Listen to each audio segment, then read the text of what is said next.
Monsieur le Président, chers frères, nous suivons de très près l'évolution de la situation liée à la pandémie à Madagascar, et en particulier, en effet, au vu des informations à notre disposition, nous sommes persuadés que Madagascar est sur la bonne voie pour éradiquer définitivement cette pandémie sur la grande île.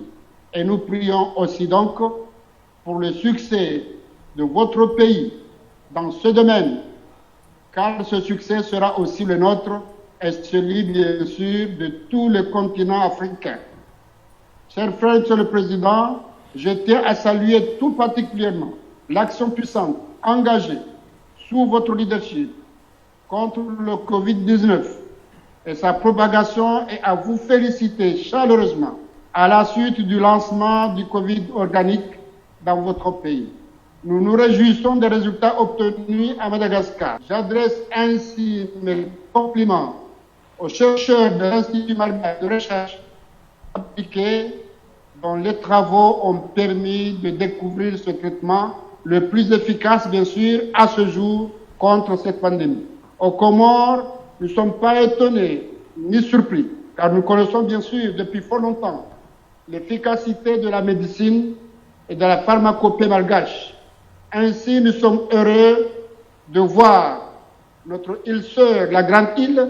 contribuer aujourd'hui au développement des sciences et de la médecine et au rayonnement de l'océan Indien et pourquoi pas de tout le continent africain. Madagascar dispose les moyens scientifiques et techniques également, et aussi des réserves et de le savoir-faire empirique. C'est pour cette raison que l'Institut malgache de recherche appliquée, suivant leurs recherches ont porté leurs fruits aujourd'hui, car nous avons pu mettre en place l'élaboration de ce remède qui s'appelle Covid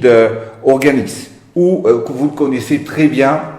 comme le Tambave CVO également. Donc, Monsieur le Président, Madagascar est là et affirme son soutien et aussi notre volonté à aider les pays amis, que nous mettons gracieusement pour tous les malades comoriens. Actuellement, Madagascar est prêt à offrir le fruit de notre recherche, et comme je disais tout à l'heure, il s'agit d'une guerre, mais ce n'est plus en fait les armes aujourd'hui qui parlent, ce n'est plus en fait la puissance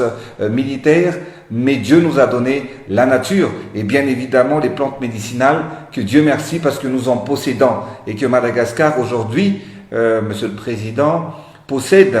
le plus grand stock de l'artémisia en Afrique et la meilleure qualité au monde actuellement.